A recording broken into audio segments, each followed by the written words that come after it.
I showed up to my grandmother's 80th birthday, still smelling like cutting oil, because the plant runs inspection through 7, and nobody covers my bench. The party was 6 folding tables in her carport. A sheet cake, going soft with an 8 and a 0, pushed crooked into the frosting. A box fan turning back and forth across the potato salad. And my grandmother at the head of it in the good chair, wearing her cardigan in August, because she is always cold now. My brother sat by the screen door with his steel lunchbox flat on his knees, the way he sits everywhere since the press took 2 years off him. He had wiped the lid down for this. You could still see the water lines on it. I set my gift on the table next to the envelopes. My sister picked it up. She runs brand and licensing at the family company, which is why the caterer, the tent, and the seating chart were all hers. And she slit my wrapping paper with the cake knife before my grandmother's hand was halfway across the table. "Paper," she said, and held the cover up so the whole carport got a look. From the broke one. The fan turned. Nobody stopped her. She let it fall open. 11 months of it. Pages I flattened under window glass. Corners rebuilt with wheat paste on my kitchen table after 3rd shift. And she got that look people get when they have already decided the room is on their side. "I got her 12 days in the Caribbean," she said. My mother laughed into her cup. "I risk loose paper, on a plant wage, for a woman who has everything." My brother started to say something. 10 seconds is what a sentence costs him now. He was at 2 when my father put a hand on his shoulder and said, "Not now, buddy." And that was the end of it. His hands went back to the lunchbox lid. Then my sister took the album in both hands and snapped the spine over the edge of the table. Loose pages went everywhere. Into the potato salad. Under the good chair. Here is the thing about answering my sister at a family table. The bill never comes to me. It goes out to the shed behind my grandmother's house, where my brother sleeps, and it comes due by Sunday. So I did not answer her. I got down on the concrete and picked the pages up in order. 33, 32, 31. My hand stopped on that one. The concrete took the skin off one knee, and I stayed down there anyway. Somebody told me to leave it, they'd sweep later.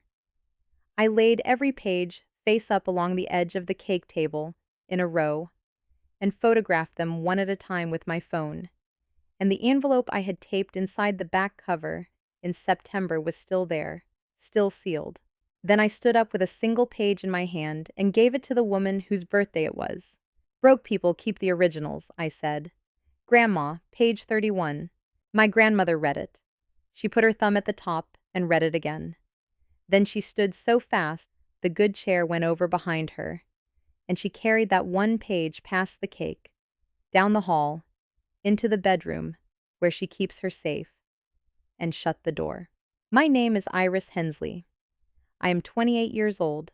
I check parts on 3rd shift at the plant, and when I can't sleep, I fix paper at my kitchen table because my grandfather taught me that paper is the one thing in a family that will not change its story to match the room.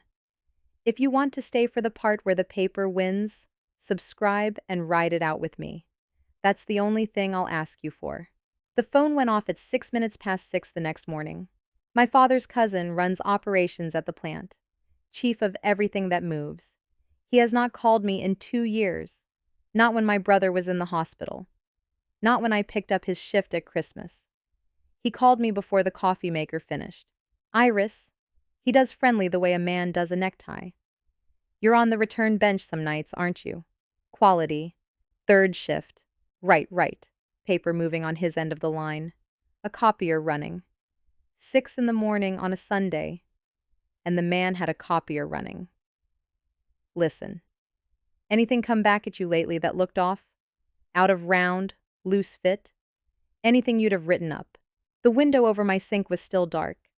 Down the hill you could see the plant lit up the way it is lit up every hour of every day, because this town has one place to work, and everybody I am related to works there.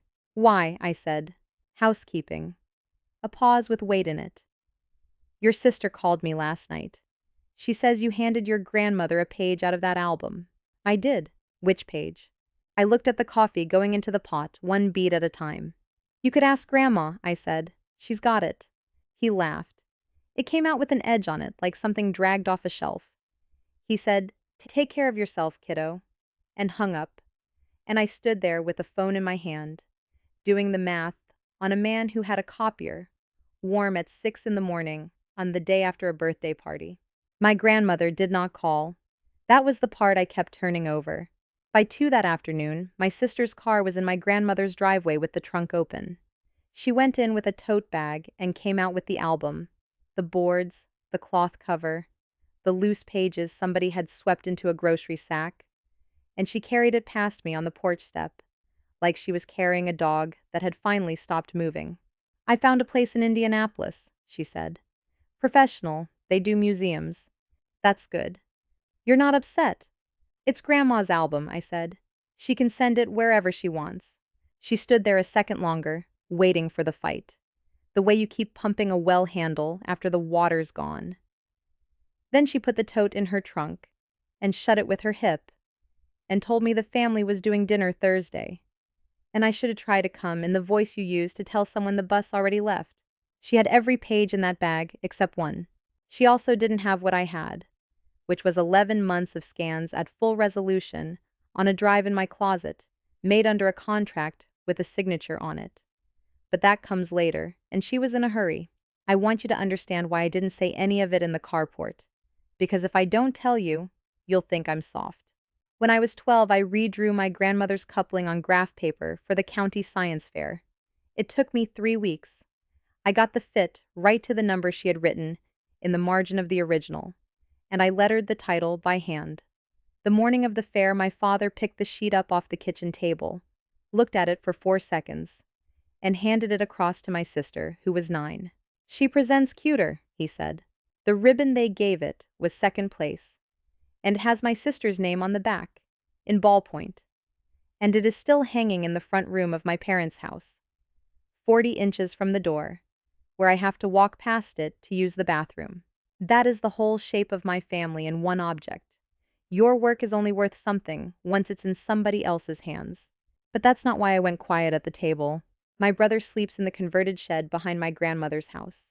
It has a space heater, a cot, a shelf with his safety certificates on it from before, and a door that somebody took the inside knob off of in June. My sister holds his disability money because my parents signed a paper 2 years ago saying she should. When I embarrass her, she doesn't come for me. She goes out there. She'll decide his heater is a fire risk.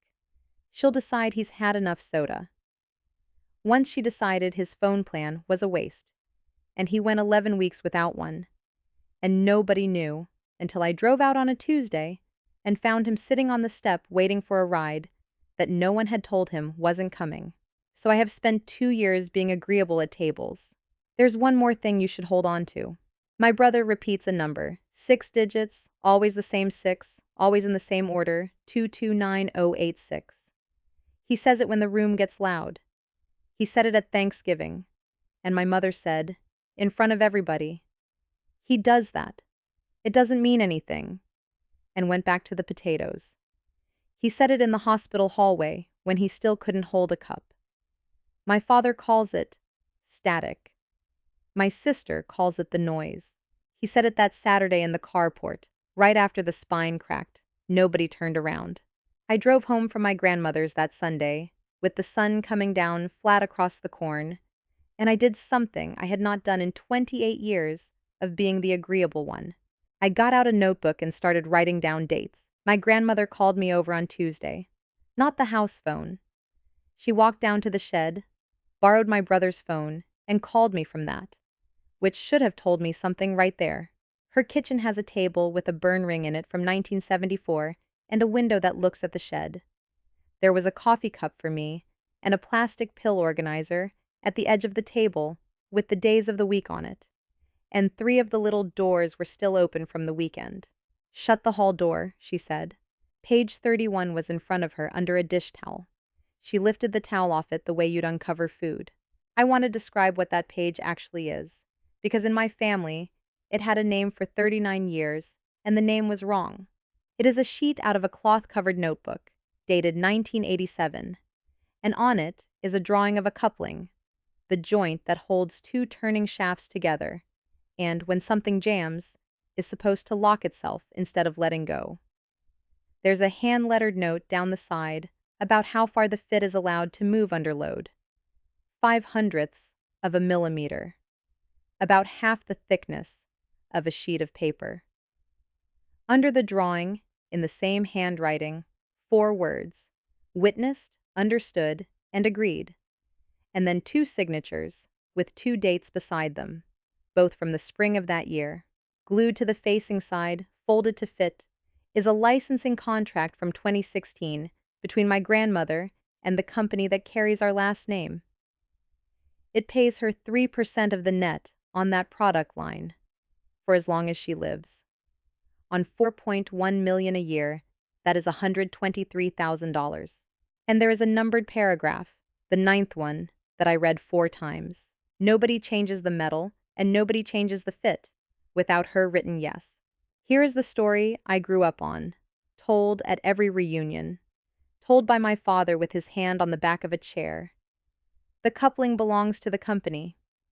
Grandma ran a machine on the line back when they let women in the shop. She sold her little piece back for $12,000 in 2023 because she needed medicine money, and the family took care of her. My grandmother put 2 fingers on the drawing and turned it toward me. I didn't run a machine, she said. I drew it, nights, at this table. The refrigerator cycled on. Then who are the 2 signatures?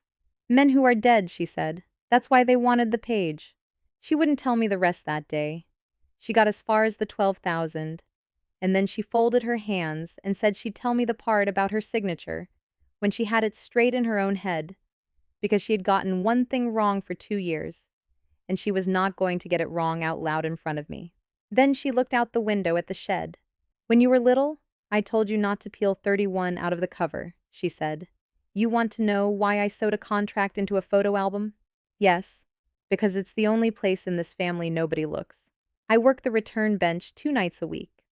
Product comes back from customers in a gray tote with a tag on it, and my job is to find out whether it came back because somebody installed it wrong or because we sent out something that shouldn't have gone. Thursday night, 3rd shift, I pulled a coupling out of a tote from a railcar shop in Ohio. I use my grandmother's caliper. It's older than my father. It has her initials scratched into the beam with the scribe sloppy. The way you mark a tool you're tired of somebody borrowing. She gave it to me the year I graduated, with a note that said, use it on people too. I measured the fit 4 times, because I did not believe the first 3. It was moving. Not a lot. More than half the thickness of a sheet of paper, which is exactly as much as the drawing in my grandmother's kitchen, says it is never, under any circumstance, allowed to move. I pulled the paperwork on the part, and there it was in one line, dated the winter of 2023. The metal had been changed. It used to be a solid forged bar. Now it's tube with plating on it. Cheaper. Lighter. Looks identical in a catalog photo. I took it to my quality manager at 4 in the morning, which is when he eats. He's a decent man in a bad spot. He looked at the tag, and he looked at the change line, and he set his fork down. That came from above me, he said. Whose signature? Iris. Whose signature? He wiped his mouth and told me he had 11 years to retirement, and he told me the change was approved by operations, and both of those things were the same answer. I want to tell you about the envelope now, because you've been carrying it since the carport. Last September, my grandmother hired me. That's the actual word she used. She came to my apartment with a grocery sack of loose photographs and a cover with the boards separated, and she asked what a real shop would charge. And I said, don't be ridiculous. And she said, then it isn't work, it's a favor. And favors don't have rules. So I wrote a contract on my laptop, the way my grandfather taught me, and we both signed it. And she paid me $1 in quarters out of her coin purse. It's a page and a half. Client keeps ownership.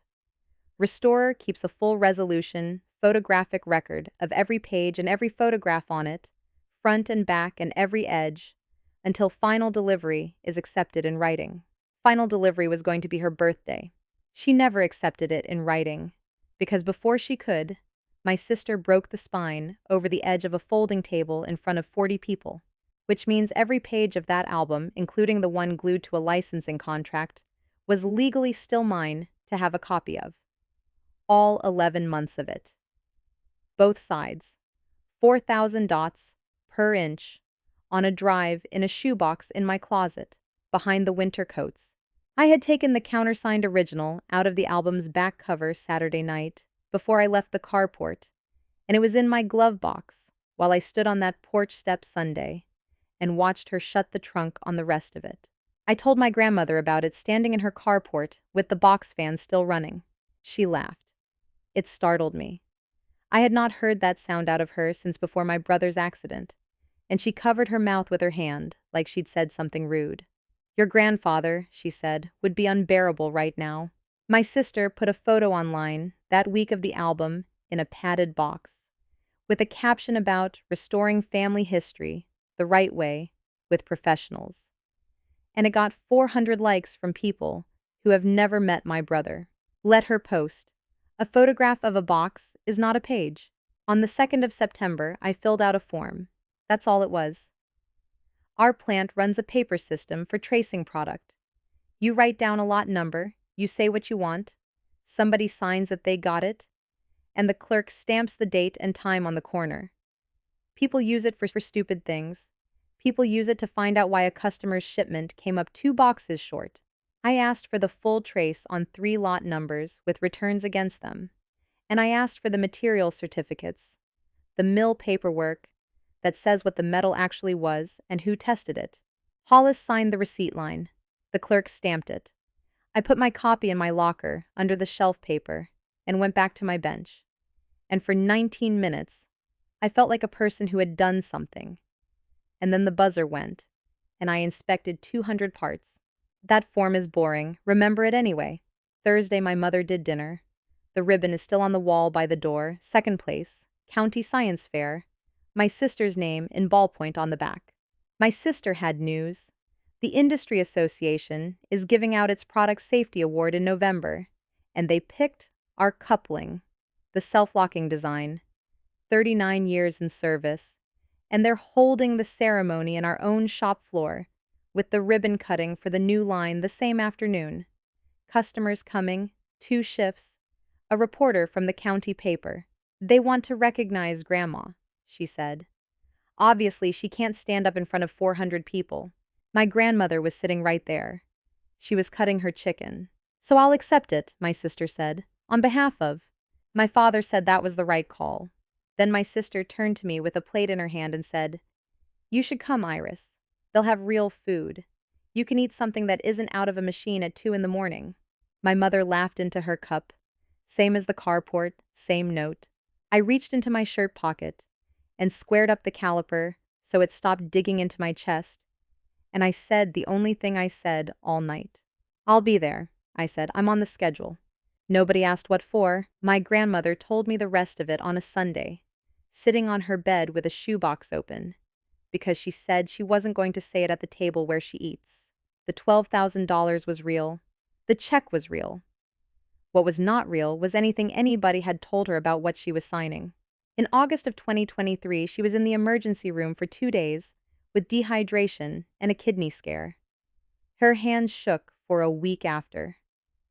And in that week, my sister came out to the house with a stack of paperwork, the kind that comes every fall. Medicare renewal, supplement forms, the pharmacy card, and she sat at the burn ring table and turned pages and said, Sign here, sign here, sign here. 7 signatures. Same blue pen, same afternoon. The 4th page in the stack was not Medicare. I have looked at the buyout with my own eyes. The signature is hers. It is also thinner than her signature was in July of that year, and thicker than it was in October, because that is what a week after an IV does to a woman's hand. And the notary stamp on it, the traveling notary, the one who comes to your kitchen for $40, is dated 2 days before that. Dated to a morning when my grandmother was in a hospital bed with a plastic bracelet on. The witness lines have 2 names on them. My father, my mother, they got $60,000 3 weeks later and paid off the back end of their mortgage. And at Christmas that year, my mother told the whole table that the Lord provides. My grandmother put the papers back in the shoebox and squared the corners. I thought I was stupid, she said. For 2 years I thought I signed my own life away because I got old. I did not say anything, because if I had opened my mouth right then, it would have come out wrong. And I need you to know I have never once wanted to be the kind of person who yells in front of an 80-year-old woman. I went out to the shed to see my brother, and he wasn't there. It had been raining since 4. He was at the therapy office on Madison, sitting on the concrete step under the overhang with his lunchbox on his knees, and the lights were off behind him, and he'd been there an hour and 10 minutes. His speech therapy is Tuesdays and Fridays. It's paid out of his disability money. My sister is the one who receives it, because my parents signed a paper 2 years ago when he couldn't hold a pen, and every month she moves it into an account and pays out what she decides he needs. She had taken 3 months of his payments to put a deposit on a trade show booth for November. 10 by 20, carpeted, with a lighted sign.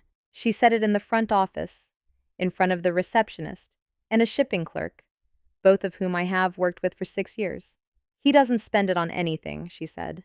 2 witnesses, write that down too. I got my brother into my car and turned the heat up, and he sat with his hands flat on the lunchbox lid, dripping. And he said the number. 229086. He said it twice.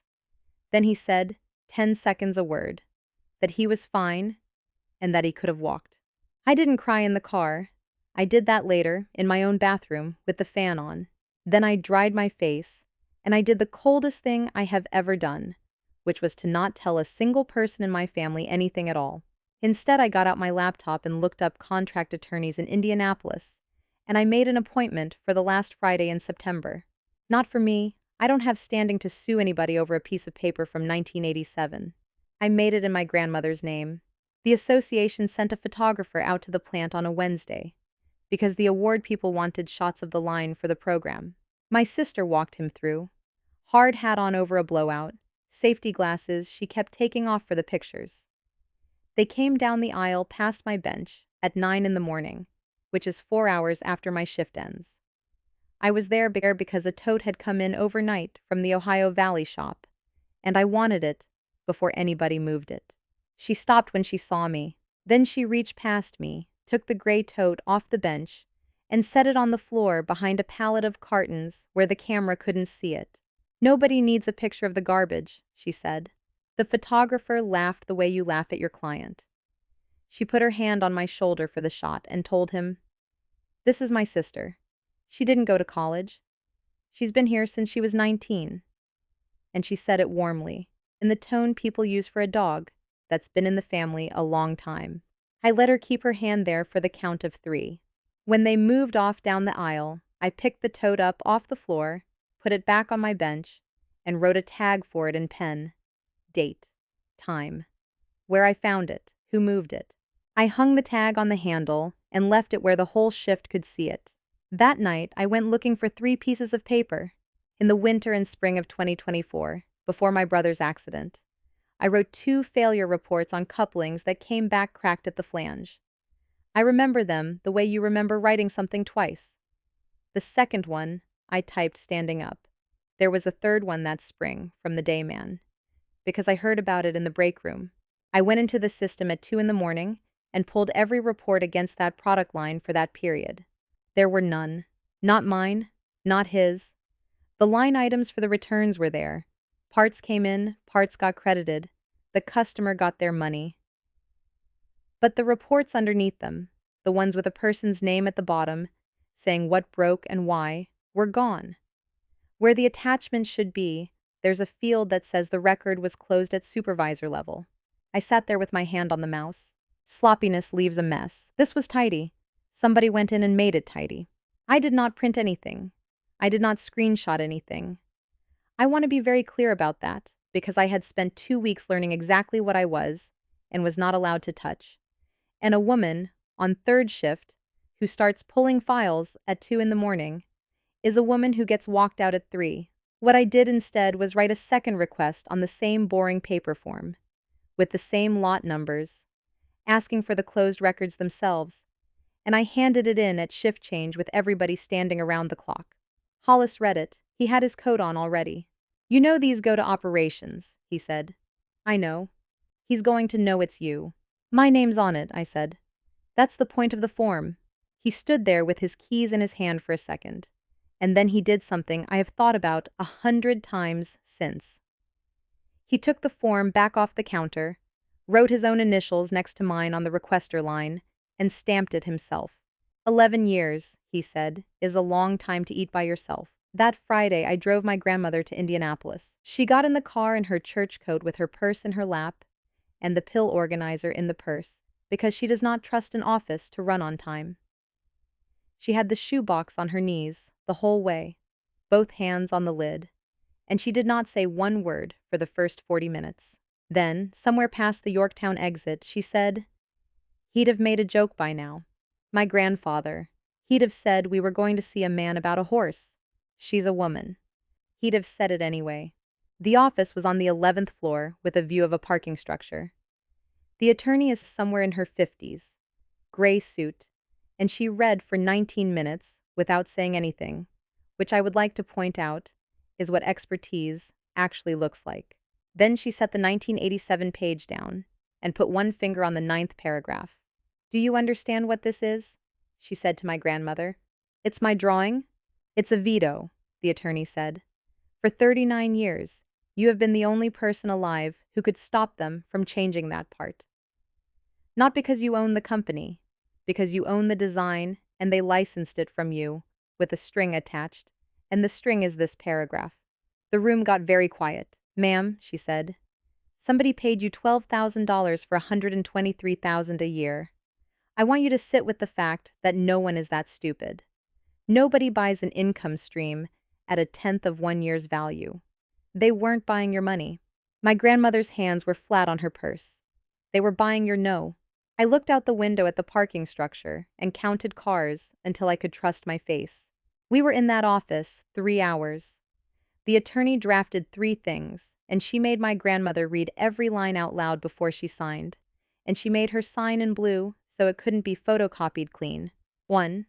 A demand for a full audit of the product line, which in plain words is an 80-year-old woman, formally asking the company what they did to her part. 2. A revocation of the 2023 buyout on the grounds she was not told what she was signing. 3. A complaint to the Elder Justice Unit at the State Attorney General's office, with the notary stamp date and the hospital admission date side by side on one page, because those 2 dates are the entire case and they fit on one page. My grandmother signed all 3 at 10 minutes to 4 on the 25th of September. Then she put them in her purse. In the elevator, she said, "Not yet." I didn't argue. I want that on the record too, because people always ask me later why I didn't just mail them. She's the one whose name is on the drawing, not mine. My whole plan from the first night was that everything with teeth in it would be signed by the person it belonged to. And if the person it belonged to wanted to hold it, then it got held. She put those 3 envelopes in the drawer of her nightstand, under a church bulletin. They sat there 19 days. I want you to feel every one of them, because I did. I knew what was in that drawer every single shift I worked. I knew it while my sister ordered a lighted sign for a trade show booth with my brother's money. I knew it standing in my parents' front room under a second-place ribbon at my mother's birthday, saying "yes, ma'am" and passing the rolls. A thing with a date on it and a signature on it, sitting in the dark in a nightstand, is not nothing. It is a fuse somebody already lit and set down carefully so it wouldn't get stepped on. The family meeting happened on the 3rd day of those 19. My mother called it dinner. There were no plates. There was a folder on the coffee table in my parents' front room, and my father's cousin was sitting in the recliner in a golf shirt at 6 o'clock on a Sunday. And when a man who runs a plant is in your mother's recliner with a folder, dinner is not what's happening. The ribbon was on the wall behind his head. 2nd place, my sister's name in ballpoint. "We're putting all this behind us," my father said. The folder had 1 page in it. The company's outside counsel had drawn it up, which they told me like it was a courtesy. It was titled a Family Reconciliation Agreement And what it said, once you got past the throat clearing, was that I released any and all claims against every member of my family arising out of the events of the 8th of August, as to gifts, keepsakes, and personal mementos. 7 words. I counted them at the table.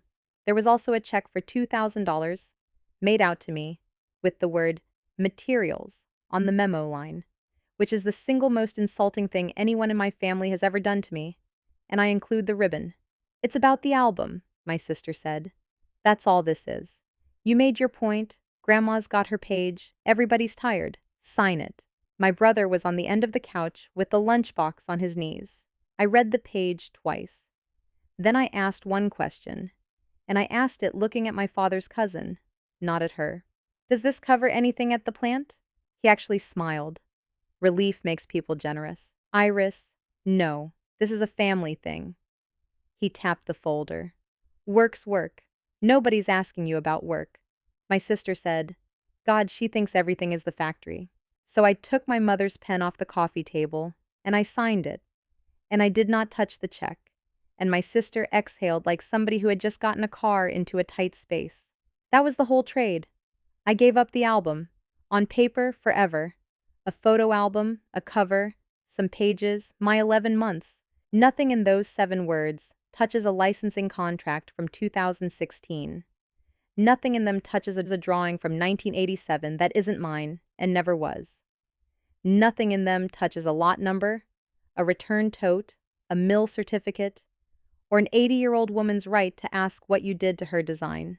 They bought the wrapping paper and shook hands over it. Then my father's cousin leaned forward with his elbows on his knees and offered me a job. The new line needed a designated sign-off inspector. Day shift, $2.50 more an hour. Benefits at 90 days instead of the shift differential. Whose name goes on the release paperwork? I said. Yours, that's the job. And my sister. I want you to hear this the way I heard it, because she said it to be kind, in her own way, in front of 6 people. It's actually smart, she said. Nobody's going to believe the family fixed anything if the person signing off is the one who's been complaining. She wanted my name on the bottom of that line, so that if it ever came back at them, it came back at me first. Here is what she did not know, because she has never once in her life read the boring part of anything. The person who signs the word pass is not just the person who says yes. That signature carries an obligation the other direction.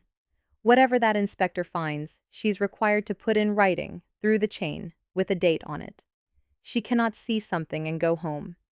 And a thing in writing with a date on it does not stop existing because a man in a golf shirt decides he doesn't like it. They handed the only person in that room with a grievance the pen. All right, I said. My brother said the number then. 229086, into the quiet, with his thumbs on the lunchbox latch. Not now, honey, my mother said, and asked my father's cousin if he wanted coffee for the road. I drove home doing the speed limit with both hands on the wheel, and I did not turn the radio on, because I wanted to hear myself think about the fact that on the 16th of October, I would have the authority to stop a truck. She live-streamed the new line on the 8th of October. The distributor network gets a walkthrough every fall, a phone on a gimbal, 200 and some dealers watching from their own back offices, my sister in a hard hat talking about heritage. She had the whole aisle staged.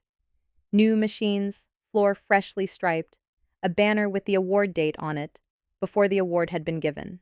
She came down past my bench and swung the camera on me. And this, she said, is my sister. She's the one who signs off on quality for this line. 200 and some people. Her voice, her phone, her timestamp. Morning, I said. That's the entire thing, I said. Then I put my head back down over a part and squared the caliper in my shirt pocket so it stopped digging. And I looked once at the clock over the shipping door, because that is what you do when you are counting. She held the shot on me for a beat and then panned away to the new packaging. The 14th of October, 3 trucks came in at 5 in the morning, and by 9 the racks in Bay 2 were empty. 1,400 units. Everything that was finished, out the door to 3 customers, one of them a railcar shop that puts our part under equipment, that carries people. Nobody asked me. I did not have the seat yet. I got it on the 16th. The reason they went early is printed in the award program, which was already at the printer. It says the new line is in service with 3 customers. My sister needed that sentence to be true by the time 400 people read it. 1,400 units, 3 weeks after a form, with my name and Hollis's initials on it, went into the system asking what the metal actually was. I wrote a quarantine request that same morning, on the form. Hollis stamped it.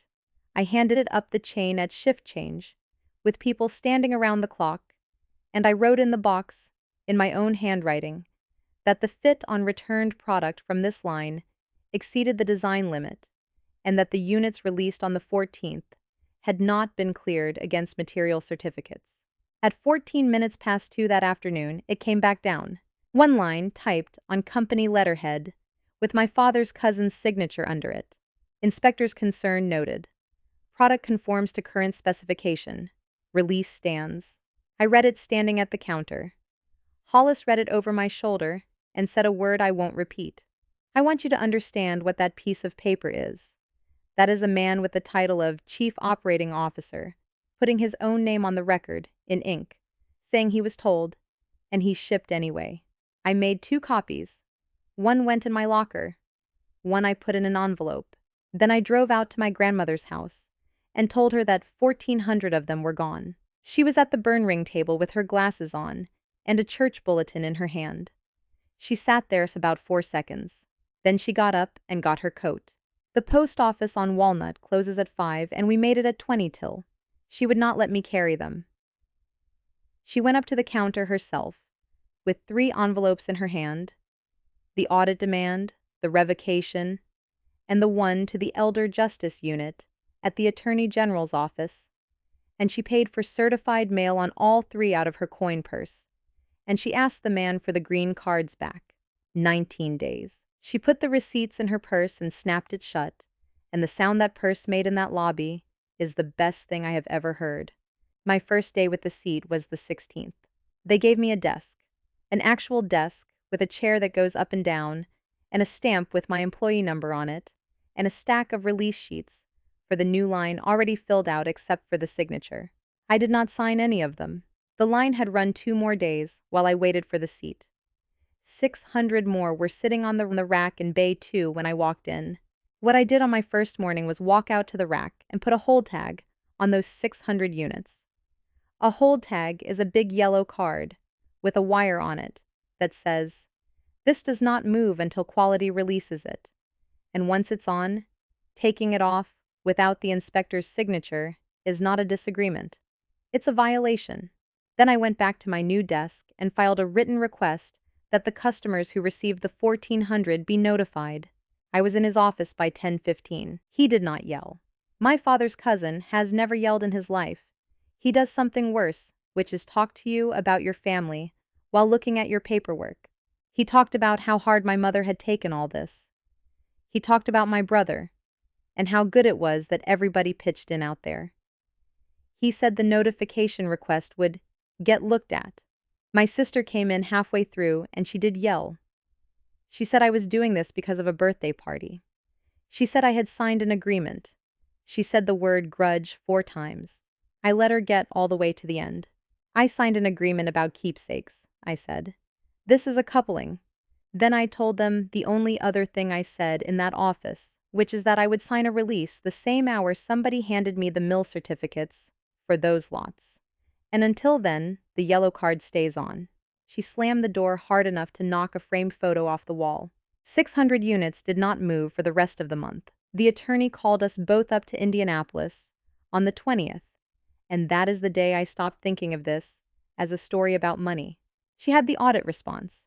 12 pages, sent by the company's counsel, and it was mostly noise, but they had to attach the change record, and the change record has costs on it. The old part was a solid forged bar. The new one is tube with plating over it. $6.20 a unit saved. The line runs about 68,000 units a year. You can do that in your head. It is more than $400,000 a year, and they were paying my grandmother $123,000. They did not buy your royalty, the attorney said. Your royalty was the smaller number. They bought the 9th paragraph. Once you were gone, they could keep your money and make the change, and there was no longer any human being on earth with the right to say no. My grandmother said, "Show me the fit." The attorney turned to the last page. They had widened it. The number my grandmother wrote in the margin in 1987, the one I lettered by hand when I was 12, the one that says, "This joint is not allowed to slide." They opened it up, so the cheaper tube would go together, fast enough on a line. That coupling has one job. When something jams, it locks instead of letting go. They made it allowed to let go. Nobody in that room said anything for a while. Outside, somebody was doing something with a leaf blower 11 floors down. Then the attorney put down one more document, and this one was from the patent office. In 2024, the company filed on the improved coupling. The improvement is the cheaper metal. On the sworn inventor's declaration, signed under penalty of perjury before a federal agency, there is one name. My sister's. She was 23. She put her name on a drawing made in 1987 by a woman who was in the same room with me, and the thing she claimed to have invented was the removal of the brake. My grandmother took her glasses off and held them in her lap. "When did they change the metal?" she said. "Winter of 2023. She looked at me. I watched her get there before I did, and I have never in my life wanted so badly to be faster than an 80-year-old woman. "Your brother's accident," she said, "was in June. 3 days later, my sister cleaned out the shed. She did not tell my grandmother, and she did not tell me. She told the man with the dumpster. The award people had asked for photographs of the family homestead for the program. The porch, the carport, the original house, and the shed with a cot in it did not photograph the way she wanted the last 39 years to photograph. I got there at 10 after 2 in the afternoon on a workday because Hollis called me. The man with the dumpster runs it out of the same yard the plant leases from, and he had mentioned to Hollis at the parts counter that morning that he was pulling 4 bags out of a shed on my grandmother's road. My brother was standing in the yard in his coat. There were 4 contractor bags at the curb. I went through all 4 of them on the grass with my hands, and in the 3rd one, down under a bedspread, I found his certificates. He was an AWS certified welding inspector before. There were 8 cards and papers on that shelf, laminated some of them, and the good one, the society's card with his photograph on it. 29 years old, and looking at the camera like he had somewhere to be. That one had gone in wet, because it had rained the night before, and the bags had sat out. My brother watched me lay them out on the hood of my car. 10 seconds a sentence. He said, "Those are mine." I know. I passed that one twice. I know. He paid for the dumpster, by the way. Not her. She used his money for it, and I know that because she sent me a photograph of the swept concrete floor that night, with a message that said, "Doesn't it look so much better?" I took the certificates home and dried them between sheets of blotter under window glass, one at a time, the same way I did our grandmother's photographs, and it took 9 days, and 2 of them came back all the way. Then I drove him to a testing center in Indianapolis on a Tuesday, and paid $22 to have the society reissue the card, and I let him carry the folder himself into the building and out of it. The letter from the state came to the plant on the 28th. It is not a lawsuit. People think government mail is thunder, and it isn't. It's a request. The Elder Justice Unit at the Attorney General's office was inquiring into the circumstances of a 2023 asset transfer involving a person over 65, and it listed, by name, the individuals who appeared as witnesses on the instrument: my father, my mother, and the notary who stamped it, a woman who drives a Buick around 3 counties doing kitchen table signings for $40 a pop. The copier in operations ran a lot that week. 2 days after that, the company's counsel called my grandmother directly at her house at 7 in the evening, which he should not have done, and offered her $180,000 to make all of it go away. No admission. All documents sealed, the whole thing quiet before November. She held the phone against her cardigan and asked me if $180,000 was a lot of money. I said yes. She said, "Is it more than what they think a page of my handwriting is worth?" I said no.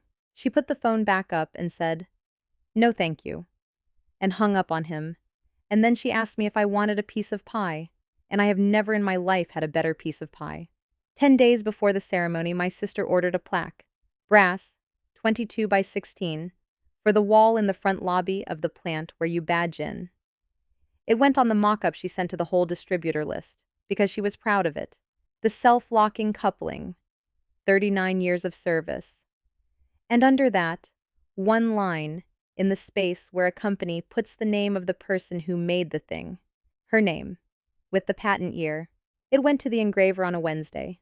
She was pouring her own name into metal, over a drawing that a woman in a cardigan made at a kitchen table with a burn ring in it, while a state agency 2 hours away already had a file open with my parents' names in it. I saw the mock-up on my phone in the break room, and I put the phone face down and finished my coffee. Then I went out to the rack and checked that the wire on the yellow hold tag was still tight. My mother came apart on a Thursday. She called me from her car in the pharmacy lot at 8 at night, crying so hard I pulled over. She said she didn't know.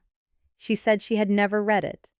She said they told her it was for Grandma's benefit, and that the 60,000 was a gift from the company. A bonus.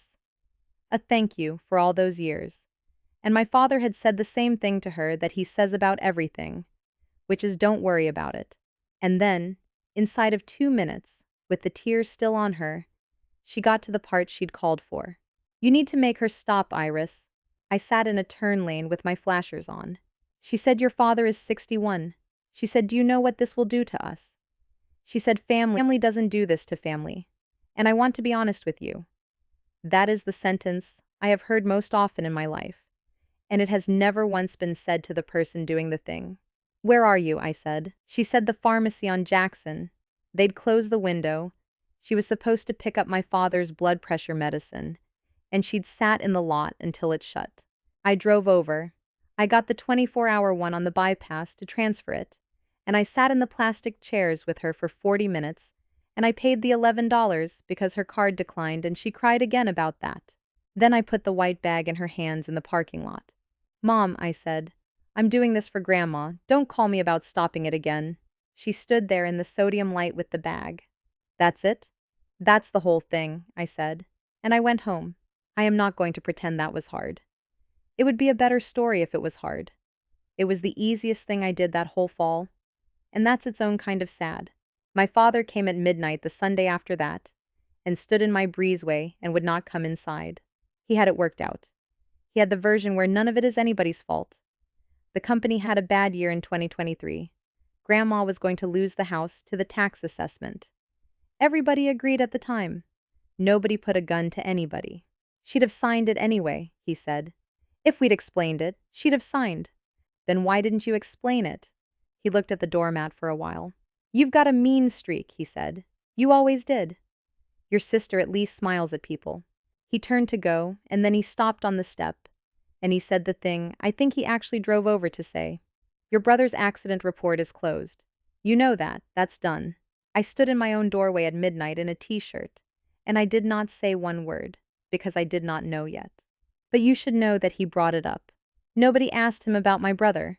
Here is what an audit demand actually does. It does not accuse anybody. It makes a company go into its own drawers and hand things over, and then their own lawyers have to read what comes out. On the 4th of November, the company's counsel read the supply agreement with the railcar shop. There is a clause in it. Every industrial supply agreement has one. If the supplier learns of a nonconformity in delivered product, the supplier notifies the customer within 5 business days. My written request that the customers be notified is dated the 16th of October and sits in their own file with a receipt stamp on the corner. That is 19 days. And I want to point out that I did not plan that number, and I noticed it later, and it did something to me. So they had a choice between one bad thing and a worse thing, with a state agency already holding a file, and the lawyers picked. My father's cousin made the call himself. His office has a glass wall onto the floor. I was at my desk with a stack of release sheets I still had not signed, and I watched him stand up out of his chair to talk, the way men do when the other person can't see them. And he was on that phone 11 minutes. When he sat back down, he put both hands flat on the desk and left them there. The railcar shop's quality department did not scream either. They sent 2 paragraphs. They were opening a supplier audit, and pending review, they were pulling our part out of service across 3 lots, not one. And at the bottom, one line I read 4 times. As a rail supplier, they were required to report a safety defect to the Federal Railroad Administration, and they had filed before they wrote to us. 1,400 became 4,200 in a single afternoon. She had pushed the first run out early, so a program could say, in service with 3 customers. Now the customers were saying it back to her. My sister came to my desk on the 4th with a release sheet in her hand. She wanted the yellow tags off. All of them.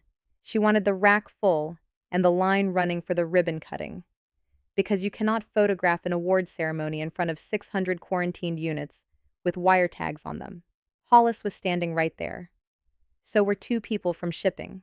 You will sign this by Friday, she said, or I will have you walked out of this building. I said what I said in the office in October, which is that I would sign the hour. Somebody handed me the mill certificates. She sent it to me in writing that night, at 11:40, from her company account, with our father's cousin copied. Sign the release or your badge will be deactivated Monday. I did not answer it. I forwarded it to nobody. I did not have to do a single thing with that email, because in 8 days, it was going to be sitting inside a document production with a state seal on the cover letter, and she had typed it herself. She had also, without knowing it, put in writing that the company tried to make its designated inspector release product she had refused. There is a thing my grandfather used to say about people who talk while they're falling. The certificates came on the 6th, not because anybody at my plant relented, because my grandmother's audit demand obligated them to hand it over, and the mill sends what the mill sends. 6 pages, lot numbers down the left side, heat numbers, chemistry, the date each batch was poured. I found what I was looking for on page 3, and I want to tell you that I looked for it on purpose, because I had been carrying 6 digits around in my head since I was old enough to notice my brother saying them. 229086, poured in February of 2024. Second production run of the tube version. 4 months before June. I sat at my desk, with the fluorescent light going, and I filled out one more of those boring forms, because as the designated inspector for a line under audit, I am entitled to the safety file on any incident involving product from that line. And Hollis stamped it without looking up. The file came back the next morning in a brown envelope. An incident report from the 14th of June, 2024. Machine number. Time, 10:51 at night. A description of the event written by a supervisor who was not in the building when it happened. The cause box has one entry in it. Operator error. Under it, a signature. My father's cousin, Chief Operating Officer. Dated 8 days after. There is an OSHA file, too. I pulled it later. It says the same 2 words, because the agency copies what the employer writes in the box, and nobody at the agency was standing on that floor at 10:51 at night. And stapled to the back, where nobody ever looks, there is an inventory of components removed from the machine during teardown. It's a checklist. Somebody filled it out in pencil. 1 drive coupling, lot 229086. Condition, fractured. Disposition, scrapped. And on the line underneath, a box checked for failure analysis requested. And underneath that, a date and the words, closed at supervisor level. Same as my 2 reports. Same as the dayman's. 4 pieces of paper, 4 times somebody decided the question was expensive. I drove out to my grandmother's and sat on the step of the shed until my brother came out. It was cold enough to see your breath. He had his coat on over his shirt and the lunchbox under his arm because he takes it out to the porch with him the way other people take a phone. I asked him what the number was. He did not answer for a long time. I have learned not to fill that up. Everyone in my family fills it up. The number on the piece, he said. Which piece? He put his hand out and turned it twice, like a man showing you a shape. The one that came apart. Then he took longer, almost a minute. When it came in 3 pushes, with a breath in between each one. It was on the floor, by my boot. Breath. It broke first, then the ram came down. Breath. I read it while I was laying there, so I wouldn't forget it. I sat on a cold concrete step next to a 34-year-old man who had been holding a lot number in his head for 2 years and 4 months, in case anyone ever asked, and nobody ever asked. I told them, he said. I said who? He said everybody. I got in my car and drove 2 miles and pulled into the lot of a closed farm supply and sat there with the engine running. Then I went home and got out the rest of it, because by then I had learned that when you find one closed door in this family, there are two behind it. 5 weeks after the accident, while my brother was still impatient and could not hold a cup with one hand, my parents signed a paper on his behalf under a temporary guardianship. A judge had granted them the week he was admitted, not the work injury claim.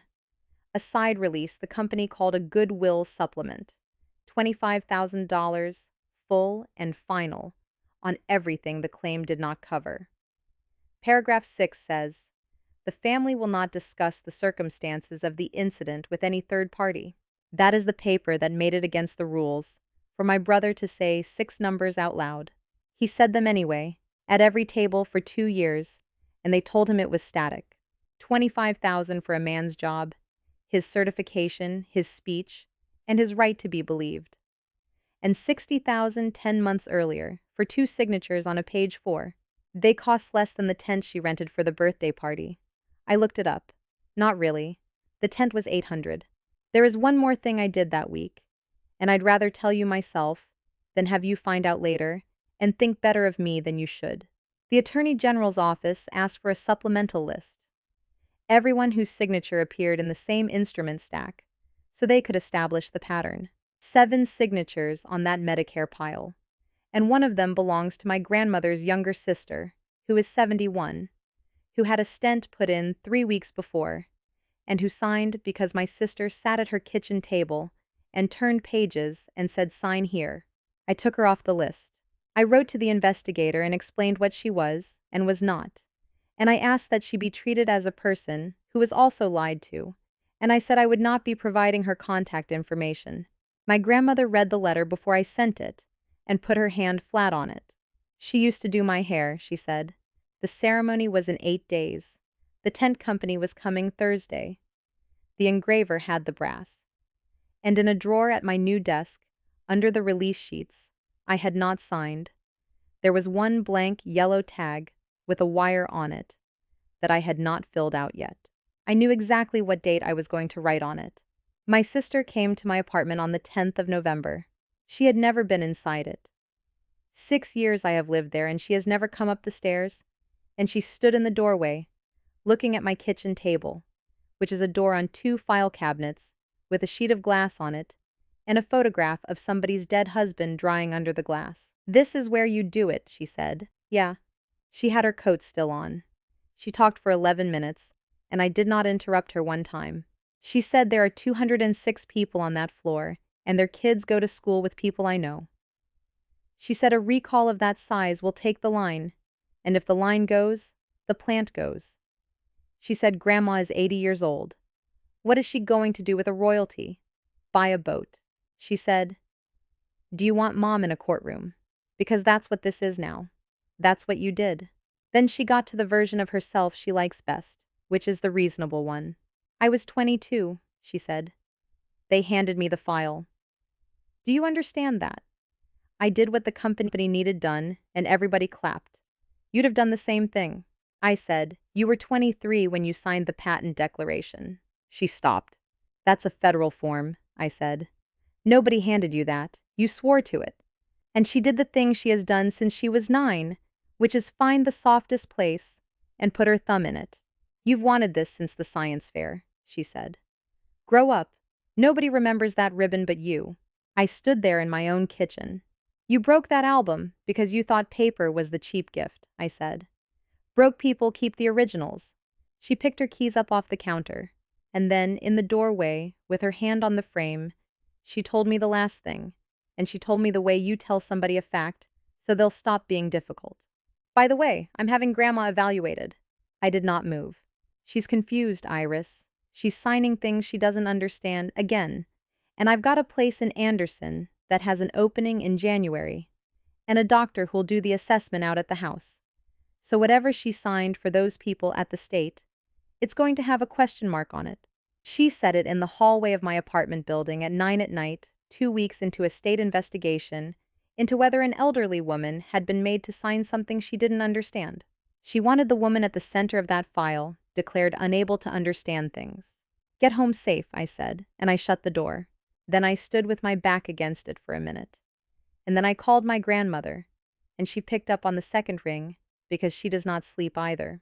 We were at a geriatric clinic in Muncie at 8:15 the next morning as a walk-in, and by Thursday, we had an independent evaluation, 4 pages, signed and dated by a physician who had never met anybody in my family, saying that the patient was fully oriented, that her judgment and reasoning were intact, and that she was capable of managing her own legal and financial affairs. My grandmother answered every question in that room. When he asked her to name the current date and the president, she did. And then she asked him whether he wanted the day she was born or the day her sister was born, because people always get those two mixed up. He asked her at the end if there was anything else she wanted in the record. She said, "Put down that I designed the coupling in 1987, and I would like that in the note." He put it in the note. We picked the report up Thursday afternoon, and I made 3 copies at the drugstore, and one went to the attorney, and one went to the investigator at the state, and one went in my glove box next to a $1 contract. That same week, 2 people from the front office got a phone call from a woman at Adult Protective Services, not from me. I never called them, and I want to be exact about that because someone will ask. The investigator at the Attorney General's office does what investigators do, which is talk to the people whose names are in the file. The receptionist and the shipping clerk were in the office in September, when my sister took 3 months of his disability payments to put a deposit on a trade show booth and said out loud that he doesn't spend it on anything. They both remembered the sentence, word for word. 2 people, separately, in separate rooms, and neither one knew the other had been asked. That is the whole reason I made myself walk out of that front office in September without saying anything. If I had made a scene, it would have been a fight between 2 sisters. Because I didn't, it was a thing 2 employees heard. On Thursday, the tent company came and put up a 60-foot tent in the employee lot, white with sidewalls, for 400 people. I watched them drive the stakes in from the window, by the time clock, and then I went to my desk and took the blank yellow tag out of the drawer and set it on top of the release sheets, face up, where I'd see it first thing Saturday morning. The 14th of November was clear and about 38 degrees. I was in the building at 6:30. At 20 minutes to 8, I filled out the yellow tag at my desk, in pen, with the lot numbers, and the date and the reason, and I signed it on the inspector line, and I walked out onto the floor with it while the caterers were setting up chafing dishes 40 feet away. I hung it on the control panel of the new line. Then I went back to my desk and left the stack of release sheets exactly where it had been for 4 weeks. Unsigned, squared up, with a paperweight on it. They set the chairs in the shop, in the wide aisle between the presses, because that was the whole idea. An award for a safety part, given on the floor where it gets made. Both shifts came in. The tent in the lot was for food after. 380 people, give or take. 2 shifts, 3 industrial customers, a man from the county paper with a camera around his neck, and a phone on a tripod at the back running live for the distributor network. Because my sister does not do anything that only the people in the room can see. I put my grandmother's good chair in my trunk that morning and drove it over with her in the front seat. My brother took it out at the curb and carried it in himself, one arm, through the personnel door, and set it in the front row and wiped the seat with his sleeve before she sat down. He sat next to her with the lunchbox on his knees. At 1 o'clock, my sister went up in a gray suit and thanked everyone for coming. The plaque was on the lobby wall behind a piece of white cloth with the association's logo on it. The ribbon was strung across the mouth of the new line. There were scissors on a velvet cushion, an actual velvet cushion, in a coupling plant in Muncie, Indiana. The association chair read the citation. 39 years in service, 0 recorded field failures. She said the words, "A design that chooses to hold on." My sister took the plaque box in both hands. "I'm accepting this on behalf of my grandmother," she said, and looked down at the front row, and the whole shop applauded a woman in a cardigan who had not been asked to stand. The shop PA came on at 1:08. Everybody in that building has heard that speaker their whole working lives. It cuts through everything.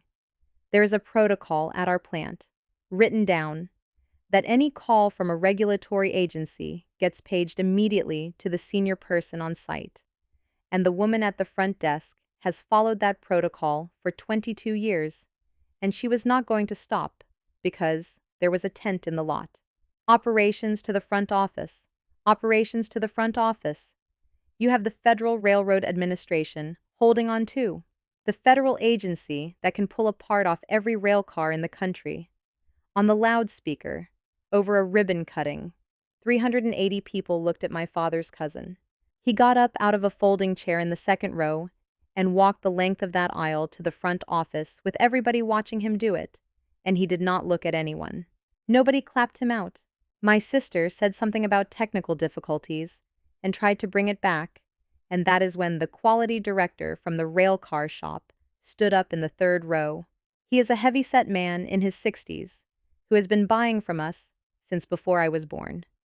He walked to the front with an envelope, and he did not take the microphone. But the room was so quiet he didn't need to. "I'd rather you heard this from me than read it Monday," he said. "We're suspending the part. All lots effective this morning. It's in writing." He put the envelope on the podium next to the velvet cushion and went back and sat down. The association chair asked, into the microphone, without meaning to be cruel, the single most destructive question of the afternoon. "I'm sorry, the citation lists the design as 1987. The plaque says a patent year of 2024. Which is the award for?" My sister said both. She said it was a heritage design with a modern improvement. Whose improvement? And my grandmother, 80 years old, in a cardigan in the front row, put both hands on the arms of the good chair and stood up. I picked up the folder from under my seat and walked to the podium, and I laid one thing on it. The yellow tag, the duplicate copy with the wire still on it, with my signature and the date and the words on the back in my handwriting. "The line behind you is on hold," I said. "I'm the inspector who signs it, and I haven't." That is all I said, and I want you to know I had practiced saying more. Hollis was standing at the back by the time clock with his coat already on, the way he stands everywhere, and he was the first person in that building to put his hands together. Then my brother stood up. It took him a while to get out of the chair. He does it in stages. And the room, which had been full of noise for 90 seconds, did the thing this town does not do, which is wait. He walked up front with the lunchbox. He set it on the podium next to the scissors and worked the latch with his thumbs, and inside there was a sandwich in wax paper and a thermos cup, and a folded square of paper in the bottom corner, under everything, soft at the creases, the way paper gets when it has been folded and unfolded a great many times. He opened it in quarters, notebook paper, ruled. The handwriting is not handwriting exactly. It is what a man produces 6 weeks after a head injury, when his right hand will not do what he tells it. Letters an inch tall, going downhill across the page. 6 digits, 229086, and under them 3 words. Coupling broke first. He held it up and turned in a half circle so the room could see it, the way you show a card to a table. Then he said it, and it took him a long time, and nobody in that building moved. I wrote it 3 times. Breath. In the hospital, because my hand kept quitting. Breath. 1 for Dad, 1 for Mom. Breath. He turned his head and looked at my sister. 1 for you.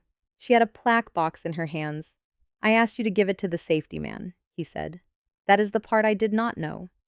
That is the part I could not have found in any file, because you cannot subpoena a piece of paper that somebody put in a kitchen drawer. It was in the house. For 2 years and 5 months in 3 copies, in the same house where they said the word static. Nobody read it. Not because they read it and hid it, because they had already decided there was nothing in him worth reading." My mother made a sound in the 4th row. The chair beside her was empty. My father had not come, and I found out later that his cousin had told him not to. The association chair asked for the plaque box back, and my sister gave it to her, and the chair said, into the microphone, in a voice like a woman reading a fire exit sign, that the award was withdrawn and the citation vacated pending review, and that the association's ethics committee would be examining the professional credentials of everyone named on the submission. My father's cousin sits on that association's board and holds its certified quality manager credential. He has held it for 29 years. He was standing in the doorway of the front office when she said it. The board chair, who had come down from Fort Wayne for the ribbon, stood up and said the company would be suspending its chief operating officer, effective immediately, and that no one was to touch the yellow tags. Then the lawyers took over, the way lawyers do, and the room emptied in that shuffling way, and the caterers stood out in the tent with $400 of chicken. My brother did not leave. They offered him things over the following weeks. The company did, through counsel, in a hurry, a reopened claim, a number with a comma in it that I am not going to say out loud, because he asked me not to. He turned all of it down except the medical piece, and he had one condition, and he made me write it out for him on a legal pad and read it back until it said exactly what he meant. Take my name out of the cause box. That's it. That was the whole demand. Not the money. He wanted the words, operator error, crossed off a form in a file cabinet, and his name off it, and the lot number put in its place so that the record of the worst night of his life would say what actually happened. The paper my parents signed had bought quiet about money. Nobody had thought to buy the cause box. It took 4 months and a state safety review to do it, and the OSHA file got a corrected entry behind it. They did it. Before he sat back down that afternoon, he said one more thing to my sister, and he said it slowly, because that is the only way he can say anything. And because of that, everyone in the aisle heard all of it. I remember all of it, he said. I'm just slow. Breath. Nobody's waited for me to finish a sentence in 2 years. She sat down on a folding chair in the middle of a shop floor and put her hands over her face. And I felt nothing that I can describe to you as good. My grandmother asked for the microphone. She went up there with her purse still on her arm, because she does not put her purse down in a public place, and she pointed at the wall where the white cloth was still hanging over the brass. Take that off, she said. 2 men from maintenance got it off. It's a nice piece of work. 22 by 16. The self-locking coupling, 39 years of service, and one name under it in half-inch letters, with a patent year of 2024. My grandmother looked at it for a while. That name comes off, she said. Then she turned around and found me in the aisle, and she raised her hand and pointed at me with 2 fingers, the way she points at a part. My granddaughter redrew this when she was 12, she said, and nobody in this family would look at it. 380 people turned around. Today I need everybody to look. I have been in that building since I was 19 years old. I have worked nights in it for 6 years. I have inspected, by my own count, somewhere over 400,000 parts, and until that afternoon, I would have told you that not one person on that floor could have picked my last name out of a hat. They all turned around. I stood in the aisle in a shop coat with cutting oil on my hands, and I let them. There is one more piece of paper, and then I'll stop. In December, the company's counsel filed a notice in the civil case, saying that the original of page 31, which had been produced into discovery, could not be located. Their words, could not be located. It had gone from a safe to a lawyer's office to a document room, and somewhere in there, a sheet of 1987 notebook paper with 2 dead men's signatures on it stopped existing. I had it at 4,000 dots per inch, front and back, both edges. The glue line where the contract was folded in. 906 images of that album, every one of them with the date and time the camera wrote into the file, made under a 1-page contract, signed by the client for $1 in quarters 11 months, before anybody at that company knew my grandmother owned anything. The judge took the scan into evidence in about 90 seconds. Their lawyer asked how a plant inspector came to have a forensic quality record of a private family album. My grandmother's attorney said, because her client hired her and put it in writing. 7 months after the carport, it snowed. It came in late and out of season, the first week of March, and it sat on the shop roof all morning because the roof is metal and the sun was thin, and everybody in the lot took pictures of it, like they'd never seen weather. That's the day they put the new plate up. The buyout was rescinded in January, not by a trial, by a consent order the company signed once its own counsel had seen the notary's date and the hospital's admission record on facing pages. And the order says the 2023 transfer was procured from a person who was not shown what she was signing. The royalty was reinstated back to the date of the transfer. My grandmother did not keep a dollar of it. She had that written in before she'd sign anything. All of it, the back royalty, and the going forward 3%, goes into a care fund with my brother's name on it, administered by a bank, and the trustee is not anybody we're related to. The patent did not survive. My sister's name came off the inventor's declaration, and then the whole application went abandoned, because you cannot patent a thing that has been sold for 39 years. The lawyer says that is the part that will actually matter, because it means the drawing goes back to being what it always was. Hers. She's awaiting trial on 2 counts: false statements to a federal agency and financial exploitation of an endangered adult under state law, which is the charge they use here for what she did to my grandmother and for what she did with my brother's monthly checks. The Social Security office opened its own file on the payee account. Her lawyer is good. It will take a while. She works nights at a third-party warehouse out on the state road, the kind that leases space to whoever needs it that quarter. Scanning cartons. I know that because the town has one grocery store and people talk in it, not because I've been out there. My father's cousin lost the credential and the board seat in December. The association pulled both after the ethics review and published the reason. And a plant does not hire a man in his 50s to run operations after his own trade association has published a reason like that. His signature on that one-line memo, Inspectors Concerned Noted, Release Stands, is Exhibit 14 in the civil case, and it is quoted in full in the Federal Railroad Safety filing in the section of the form labeled Contributing Cause, with his name typed under it. He testifies under subpoena in June. My brother's incident report has his signature crossed out and initialed by a state reviewer.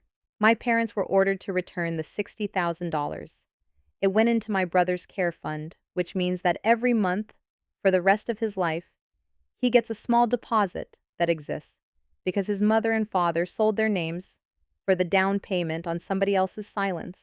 In February, the court removed them as his legal representatives and appointed an independent guardian, a woman from Anderson, who bills the fund $40 an hour and has never once been late. The petition that put her there has an exhibit list, and item 4 is a photograph I took in June of a shed door with a hole in it where the inside knob used to be, which means that when my mother wants to take her own son to a neurology appointment, she calls a stranger and asks whether that's all right. She does call, every time, I'll give her that. The traveling notary lost her commission, and her bond company came after her for what they paid out. She is now required to go back through 6 years of her own journals and sign a sworn statement for every file she stamped in a kitchen, one at a time, in her own handwriting. I hope somebody hands her the pages in a stack and says, "Sign here." My grandmother's sister still does her hair. She never knew there was a list, and she is never going to hear about it from me. I took my mother's wedding photograph back to her in January. It had a fold across the bride's face from being in a shoebox for 38 years, and I got most of it out. I left it in the storm door in an envelope with a card, and I did not knock. The ribbon is not on the wall anymore. The nails still there? I didn't ask. My brother started the weld inspection course in January, the recertification track, 2 nights a week at the community college out on Shaddam. It's 4 hours a night, and he needs about 3 of them for what other people do in one. He records the lectures and plays them back at half speed at the kitchen table in my grandmother's house, with the burn ring in it. His hands were always the best hands in this family. That never left. The exam is in September. He told me what he wants, on the porch, 10 seconds a sentence. And I wrote it down that night because I wanted it in his words. I want to be the one who signs the word pass. They rebuilt the line to my grandmother's number, not the widened one. The number in the margin of the page from 1987, 5/100ths of a millimeter, the amount that joint is allowed to move, which is not very much, because the whole point of it is that when everything else in a machine decides to let go, this one thing holds on. She cut the ribbon herself in March, with the snow on the roof. She wore the cardigan. She would not use the scissors on the velvet cushion. She asked a man from maintenance for his own pair out of his apron, and used those. The brass plate is up in the lobby in the same rectangle, same 4-screw holes. It says the coupling, and 39 years, and one name under it, and the name is hers. The album is in a glass case under the plate. I rebounded in February. New boards, new cloth, the same blue, and 32 pages back in order with the corners rebuilt. My brother turned the spine for it on a lathe out of a piece of round stock, one solid bar, no tube, and he polished it and brought it to me in the steel lunchbox, because that is what he carries things in. Page 31 is not in it. Page 31 does not exist anymore. What lives in a bank vault in Indianapolis now is a hard drive. There is a blank sheet in the album where it goes. And on that sheet, in my grandmother's handwriting, because I asked her to, and she did it at the burn ring table with her good pen, it says, "They lost this page, and it was mine." I still work at the plant. Days now. I sign about 40 release sheets a week, and I have signed the word pass on every one of them that earned it. So that's the whole thing. Here's what I keep chewing on, and I'd honestly like to know what you think, because I've had 8 months, and I'm still not settled. Everything that happened came out of two people being underestimated in exactly the same way.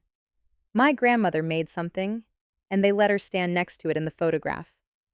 My brother knew the answer, and they decided the answer wasn't in there anymore. Nobody in my family had to lie about either one of them. They just stopped looking. And once you stop looking at somebody, you can take anything you want off them. And it doesn't feel like taking. I got out of it on a technicality of temperament. I'm quiet. Quiet reads as harmless, and harmless is a place you can work from. So here's my question for you. Is there somebody in your life who has been telling you the same thing over and over, a number, a name, one sentence they keep circling back to, and everybody has agreed to call it noise? Because my brother said is out loud for 2 years and 5 months at every table in this family, and the whole answer was 6 digits long. And the only thing anybody ever had to do was wait 10 seconds for him to finish. Tell me about them in the comments, not about my sister, about the person in your house nobody's waiting for. Thank you for staying to the end of this one. I know it was long. If it was worth your time, you know what to do, and I'll see you in the next one.